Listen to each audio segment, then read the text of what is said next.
I was parked outside Mike and Emily's place at 1 a.m., headlights slicing through the fog, waiting for Lisa to stumble out of Emily's bachelorette party. The engine hummed low. I'd rebuilt it myself, piece by piece, same way I'd built our life. She'd been in there for hours, laughing it up with the girls while I nursed a coffee in the driver's seat. Then the front door banged open, and there she was, swaying, mascara streaked, a half-empty wine glass sloshing in her hand. She looked like a train wreck, but her eyes were sharp, mean. "Get in," I said, keeping it steady. She snorted, slid into the passenger seat, and slammed the door hard enough to rattle the frame. "Mike and Emily, they're a joke," she slurred, voice dripping with venom. "They shouldn't even get married. She's trash." I gripped the wheel tighter. Lisa loved Emily, or so I'd thought. They'd been planning this party all week, giggling over decorations like kids. "What's that supposed to mean?" I asked, pulling onto the road. She smirked, leaning her head against the window, smearing it with her breath. "Just drive, Ben. You wouldn't get it." Her words hung there, sour and heavy, like she'd spat them at me. I told myself it was the wine talking. Lisa got mouthy when she drank too much, but something about her tones stuck like a burr under my skin. We'd been married 5 years, ever since I got back from my last deployment. She'd waited for me, or so the story went. Letters every week, care packages with those awful cookies she baked. I trusted that, built my world around it. But as I glanced at her, slumped and muttering about Mike of all people, I felt a crack. Not big, just a hairline fracture. I figured she'd sleep it off and explain tomorrow. That's what I told myself as we rolled toward home. The car hummed under me as we wound through dark streets. Lisa's head still pressed against the window, leaving smudges I'd have to clean later. She smelled like cheap Pinot and sweat, her hair a tangled mess from whatever went down at Mike and Emily's. Her rant from the pickup kept looping in my head. Mike and Emily don't belong together. What the heck was that about? She'd been all smiles with Emily last week, gushing over the bride-to-be's ring like it was a national treasure. "She's awful," Lisa mumbled, snapping me out of it. I glanced over. Her eyes were slits, but her mouth was moving. "Emily. Fake. Mike deserves better." I let out a short laugh, the kind you use when you're not sure what else to do. "You're tanked, babe. You don't mean that." She sneered, a sloppy, drunk twist of her lips. "You're clueless, Ben. Always are." Clueless? That stung. I'd spent 3 years overseas, dodging sand and shrapnel, and came back to her. Built us a house, a life, with my hands and my paycheck. If I was clueless, it was because I trusted her to fill in the blanks. But now she was slurring about Mike. Mike, my best man, the guy I'd known since high school. Why'd she care so much about his wedding? The dashboard clock glowed. 1:15 a.m. Lisa'd been weird lately. Snappy, distracted. I chalked it up to her latest business idea, sucking up her time. Another startup, another chunk of our savings gone. She'd promised it'd pay off. I believed her. Always did. But this, her trashing Mike and Emily out of nowhere, felt off. Like I missed a gear shift somewhere. We pulled into our driveway, the house dark except for the porch light I'd left on. Lisa muttered something else, too garbled to catch, then went limp, chin on her chest. I sighed, figuring I'd get the full story when she sobered up. She'd laugh it off, say she didn't mean it. That's what I was banking on as I cut the engine and hauled her out of the car, her arms slung over my shoulder. I half-carried, half-dragged Lisa into the house, her feet scuffing the floor as I maneuvered her through the front door. She was dead weight, mumbling nonsense, so I dropped her on the couch, boots and all. Her snores kicked in fast, loud, sloppy, the kind that'd wake a coma patient. I stood there, hands on my hips, staring at her sprawled out in her party dress. 5 years of marriage, and I still couldn't predict her drunk moods. She'd be a mess tomorrow, whining for aspirin. I almost felt bad for her. Almost. I was about to head upstairs when my phone buzzed in my pocket, 2 a.m. sharp. I fished it out, expecting some dumb spam about car warranties. Instead, it was a text from a blocked number. Just a photo, no words. I tapped it open, and my chest went tight. There was Lisa, lip-locked with Mike, pinned against the wall of his garage. The timestamp? Tonight. Hours ago. Her hair was wild, his hands on her waist. Unmistakable. I blinked hard, like that'd make it vanish. My brain scrambled for excuses. It's photoshopped. It's old. It's a joke. But the details hit like bullets. Her dress from the party, the toolbox I'd helped Mike bolt to that wall last summer. This wasn't some random fling caught on camera. This was tonight, at Emily's bachelorette bash. While I'd been idling out front, waiting like a chump, I looked at Lisa, still snoring, oblivious. My pulse thudded in my ears. She'd been in that house all night, girls dancing, giggling, popping champagne. Or so I thought. Mike lived there too, sure, but the garage? That's where he tinkered on his truck, where we'd cracked beers 100 times. How'd she end up there with him? And who took this picture? I gripped the phone, so hard my knuckles whitened. Part of me wanted to shake her awake, shove the screen in her face, demand answers. But she was out cold, useless. I get nothing but drool and groans. Instead, I paced the living room, the photo searing into my skull. This wasn't over. Not by a long shot. I stood in the living room, pacing tight circles around the coffee table. Lisa's snores a jagged rhythm behind me. The photo glowed on my phone, taunting me. Her lips on Mike's, his hands on her. I couldn't unsee it. Couldn't sleep either. I sank into the armchair, coffee forgotten on the counter, tried to piece it together. She'd been at Emily's party, surrounded by bridesmaids and glitter. How'd she slip out to the garage? And why Mike, my Mike, the guy who'd toasted our wedding with a dumb grin? Her words from the car replayed like a bad tape. Mike and Emily don't belong together. Drunk nonsense, I'd thought. But now, it was a flare gun lighting up the dark.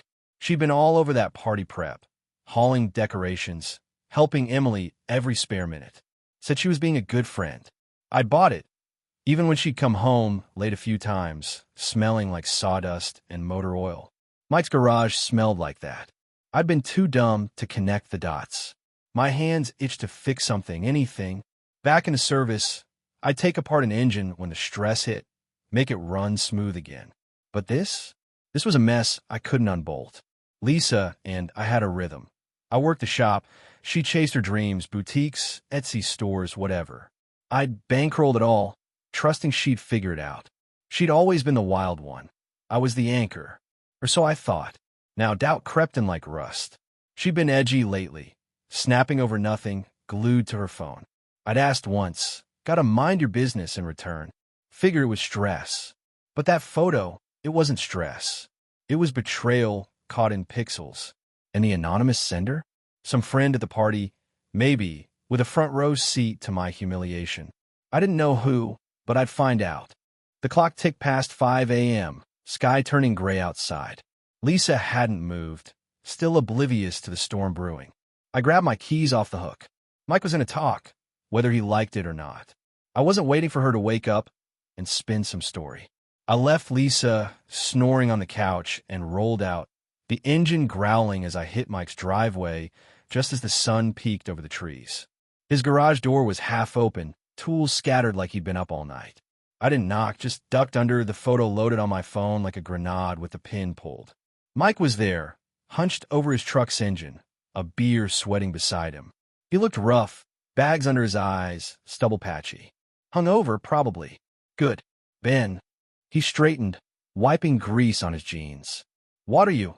I cut him off, shoving the phone in his face. Explain this. His eyes flicked to the screen, and his jaw tightened. For a second, he didn't move, just stared at Lisa kissing him, frozen in time. Then he sighed, heavy, like he'd been waiting for this. All right, he muttered. Fine. It happened. My fist balled up. When he rubbed his neck, avoiding my glare. Last night, after the party, and before. Before? The word hit like a wrench to the gut. Define before, I growled. He hesitated, then spilled it. Your last deployment. We messed around. Thought it was over when you got back. Thought it was over. Like that made it better. I stepped closer, voice low. Last night, she was at your place. How it happened? He shrugged, too casual for my liking. She came out here. Said she needed air. One thing led to another. One thing led to another. Like it was nothing, like my marriage was a speed bump. She kissed me, Ben. I didn't stop her. I wanted to deck him. 3 years ago, I'd been halfway across the world, sweating in a Humvee, while he, my best friend, was with my wife. And last night, while I waited out front like a loyal dog, they were at it again. In his garage, steps from Emily and her glittery party. "You're a piece of work," I said, voice shaking. "Why tell me now?" He looked away, muttering, "I'm done hiding it." That wasn't enough. Not even close. I turned to go, photo still glowing on my screen. Lisa was next. She'd face this whether she liked it or not. I stormed out of Mike's garage, his muttered excuses fading behind me as I climbed into my truck.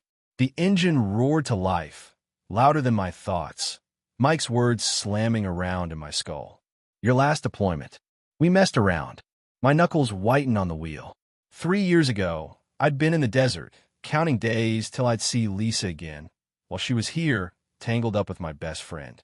And last night, she'd done it again, steps from where I'd waited. I'd known Mike forever. High school football, late-night beers, my wedding. He'd stood there, grinning, promising to have my back. Instead, he'd stabbed it. But Lisa, she'd let him. Encouraged him. That photo wasn't some blurry accident. It was proof of a habit. I tried to picture it. Her slipping out of the party, glitter still on her dress, finding him in the garage. What excuse did she use? Needed air? My gut twisted. The drive home blurred past. Red lights, empty streets, all of it noise. I'd rebuilt engines from scrap, fixed what was broken. Lisa and I thought we were solid. She cried when I got back, clung to me like I was her lifeline, said she'd missed me. I believed every word, every letter she'd sent overseas. Now I wondered what she'd been doing while she wrote them. But last night wasn't some one-off. Mike said they'd thought it was over when I returned. Thought. The minute lingered. Secret glances, stolen moments I'd been too blind to catch.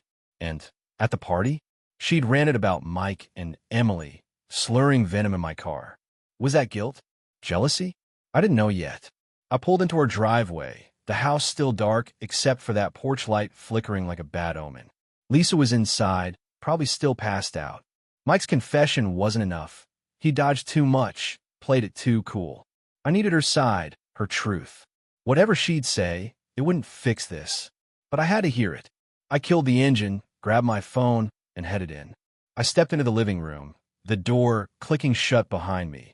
And there was Lisa, still sprawled on the couch, one arm dangling, snores cutting the silence. The photo burned in my pocket, but I wasn't waking her yet. Not till I had more. I headed back to Mike's words. She kissed me, like he was some bystander. I wasn't buying it. He'd admitted the affair, deployment, last night, but he'd been too vague, too shifty. I drove back to his place, the early morning air cold against my face as I ducked under that garage door again. He was still there, nursing that beer, looking like a kicked dog. "You're back," he said, voice flat. I didn't answer, just held up the phone. "Show me proof." He blinked, then sighed, pulling out his own phone. "Fine. Here." He scrolled, tapped, and shoved it at me. Texts, dozens of them, stretching back months. Lisa's name lit up the screen. "Miss you. When's Emily out?" Then last night, "Meet me out back." My stomach lurched. He swiped again, a blurry video, time-stamped 11:47 p.m. There she was, laughing in his garage, her voice slurred but unmistakable. "You should have picked me." The camera shook. Someone else had filmed it. Some party straggler, maybe. I stared at the screen, her giggle echoing in my ears. This wasn't just a kiss. It was a history, a whole secret life. "How long?" I asked, voice low. Mike shrugged. "Off and on. Since you were gone. We tried to stop." Tried. Like that was noble. I handed his phone back, my hand steady, but my mind spinning. The anonymous text made sense now. Someone at that party knew, saw, and decided I should too. But why? Revenge? Pity? I didn't care yet. Mike watched me, waiting for a punch or a yell. I gave him neither. "You're pathetic," I said, turning away. He didn't argue. I left with that video looping in my head, Lisa's laugh mocking me. She'd been playing me for years. Time to hear her say it. I drove home again, the road a gray smear as Mike's video clawed at me. Lisa's laugh, her voice, "You should have picked me." She'd said it like a dare, like she'd won something.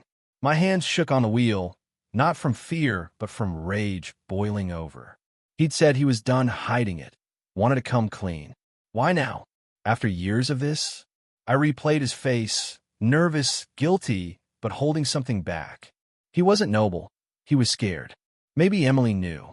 Maybe she'd caught them, and he was jumping ship before the wedding imploded. Or maybe he just couldn't stand the wait anymore. Didn't matter. He'd spilled enough to crack my world open, but not enough to close it. That was on Lisa now. She'd been the spark, slipping out to that garage, kissing him while I waited like a sucker. Our house loomed ahead, same as ever, white siding, my shop out back. I'd bought it for us, poured my savings into it after deployment. Lisa had loved it, or acted like she did. We'd painted the walls together, her laughing as she smeared blue on my shirt. I thought it was real. Now every memory felt like a gear slipping, off by just enough to grind everything down. I parked, sat there a minute, engine ticking as it cooled. Mike was moving away. He'd said, "Fine, let him run." But Lisa, she wasn't running anywhere till I got answers. I trusted her, built everything on her. 5 years, and she'd been sneaking around with him the whole time? My chest tightened, a familiar ache from overseas, when you know the ground about a shift but you can't stop it.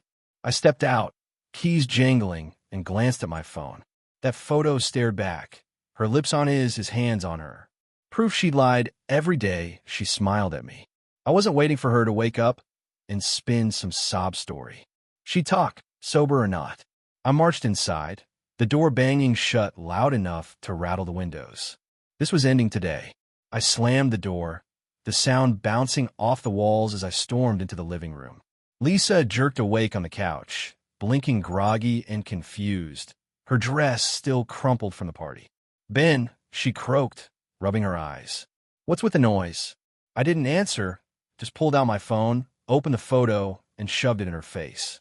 Her eyes widened, then narrowed, like she was calculating something. "That's you," I said, voice steady but hard. "Last night, Mike's garage." "Explain." She stared at the screen, her kissing him caught mid-act, then leaned back, crossing her arms. A long pause. Then she sighed, slow and deliberate, like I'd inconvenienced her. "Fine," she said. "Yeah, it's true. I've always wanted Mike, since before you." The words hit like a slap, but her tone, calm, almost bored, made it worse. "Before me?" I repeated, stepping closer. "What's that mean?" She shrugged, tugging at her hair like this was casual chit-chat. "Back in the day, before we got serious. I liked him. Loved him, maybe. Then you came along, and..." She trailed off, like that explained everything. I laughed, a short, bitter bark. "And what? You married me anyway?" Kept him on the side. Her eyes flicked away, then back, steady now. "It wasn't like that. Not always. We hooked up when you were deployed. Big mistake, sure. Try to end it. But last night..." She paused, lips twitching into a half-smile. "It just happened. Just happened. Like spilling coffee, not shattering 5 years of trust." I stared at her, this woman I'd built a life with, and saw a stranger. She'd waited till I was gone, halfway around the world, sweating through sandstorms, then crawled to Mike. And last night, at his place, with me right outside, I wanted to shake her, make her feel this. "You've always wanted him," I said, voice rising. "So why stay? Why me?" She didn't flinch, just watched me, like she'd already planned her next move. And that's when she dropped the real bomb. Lisa sat there, cool as ice, while my blood boiled. "Why me?" I'd asked, and she tilted her head, like she was sizing me up. Then she leaned forward, elbows on her knees, and said, "Look, Ben, we could try something. An open marriage. I get Mike, you get whoever. Worked for lots of people." Her voice was steady, like she'd rehearsed it, like this was some brilliant fix she'd just invented. I froze, jaw locked. "An open marriage?" I repeated slow, like I'd misheard.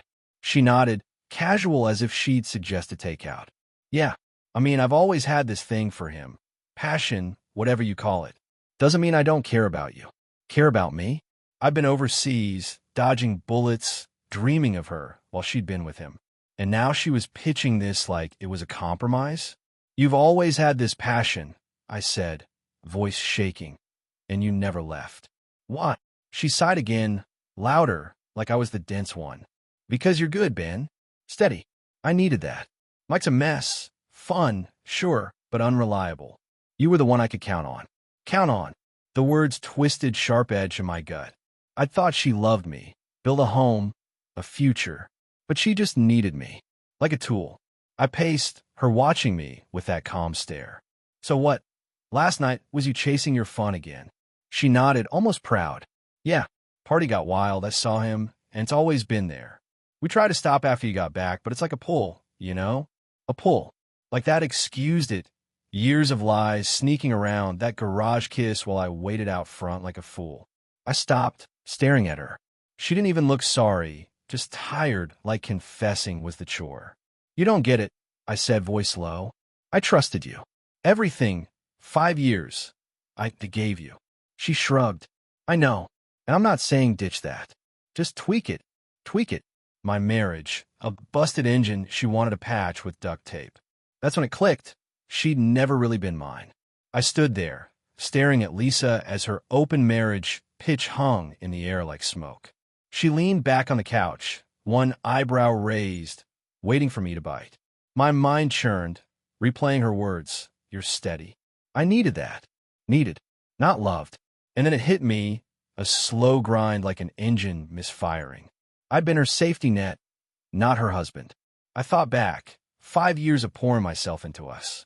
My shop's profits funneled into her dreams. That boutique she ran for 3 months before it tanked, my money. The Etsy store that never shipped a single order, my cash again. Her parents' new car last year? I'd signed the check, grinning like a dope while she kissed my cheek. Thousands gone on her whims. She'd spent it all, and I'd let her, thinking it was for us. Steady, I muttered, almost to myself. Lisa tilted her head. What? I ignored her, memories stacking up like receipts. Deployment, me sweating overseas, her with Mike. I'd come home, built this life, and she'd milked it dry.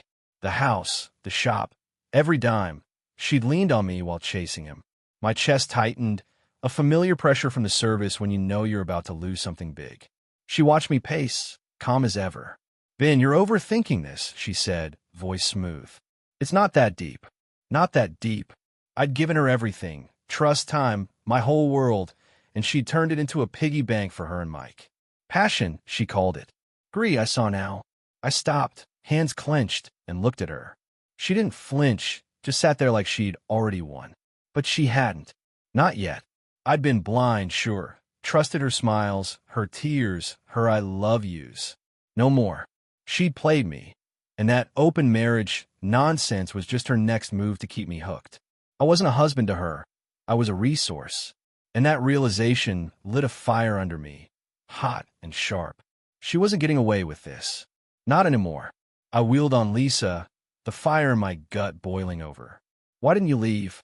I shouted, voice cracking the quiet. She blinked, startled, but didn't move from the couch. Why string me along? If you want a mic so bad, why stay? She opened her mouth, then shut it, like she hadn't expected me to push back. I told you, she said, softer now. I love you too, in a way. You're steady. I cut in, spitting the word. Yeah, I heard. Steady enough to bankroll your messes while you messed around with him. Her eyes narrowed, but she didn't deny it. I stepped closer, looming over her. All that money, my money, for your startups, your parents, your garbage ideas. You used me, Lisa. Admit it. She crossed her arms, jaw tight. It wasn't like that. We're a team. A team. I laughed, loud and jagged. Teams don't sneak off to garages. Teams don't lie for years.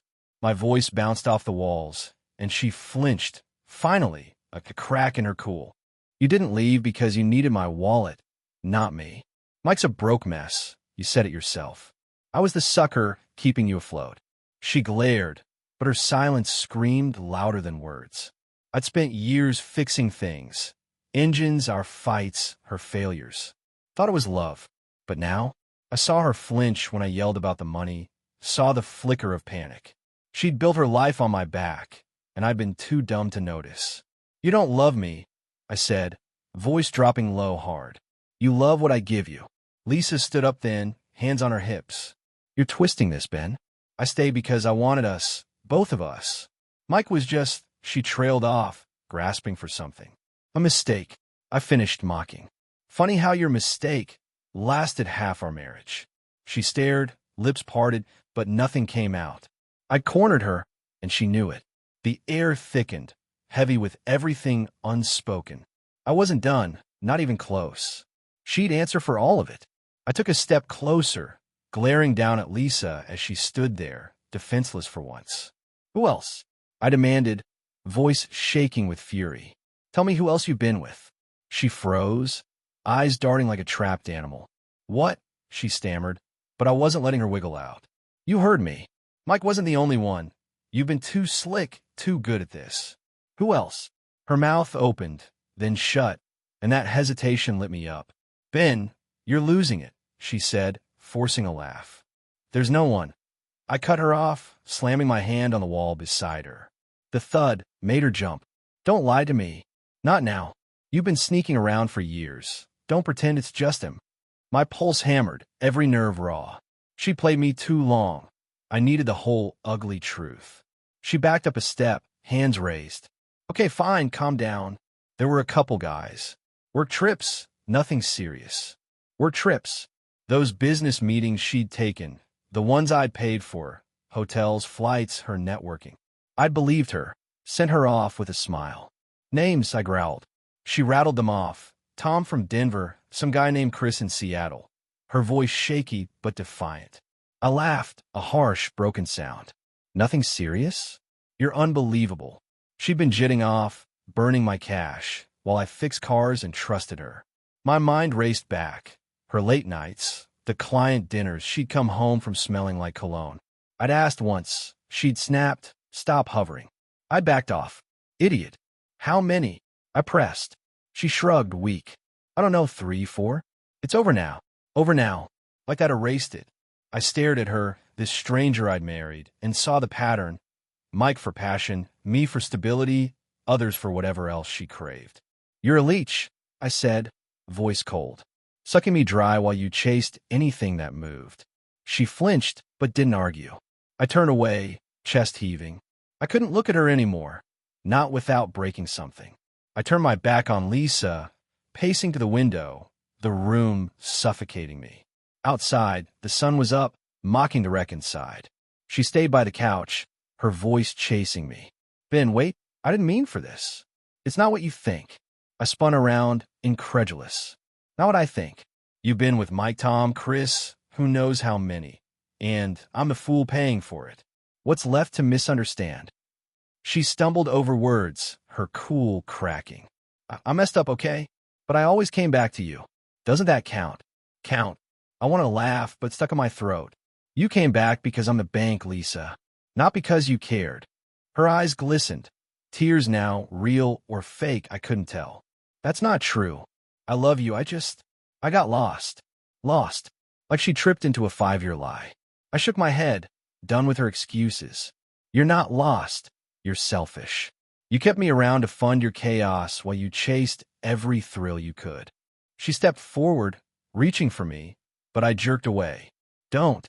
You don't get to touch me anymore." Her hand dropped, and she started babbling. Sorries, promises, pleas to stay.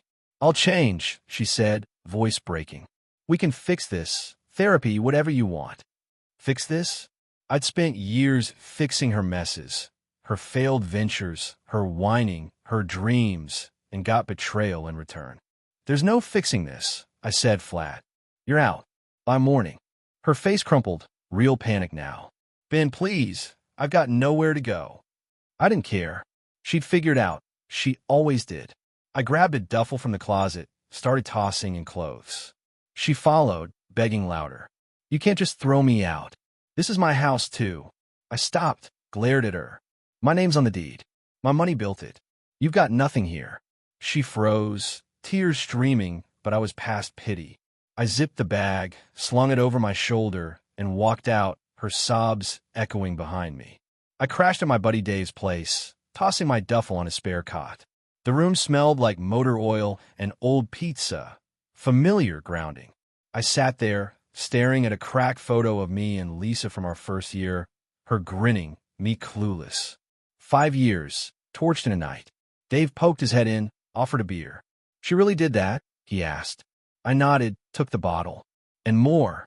He whistled low, left me alone. I replayed it all.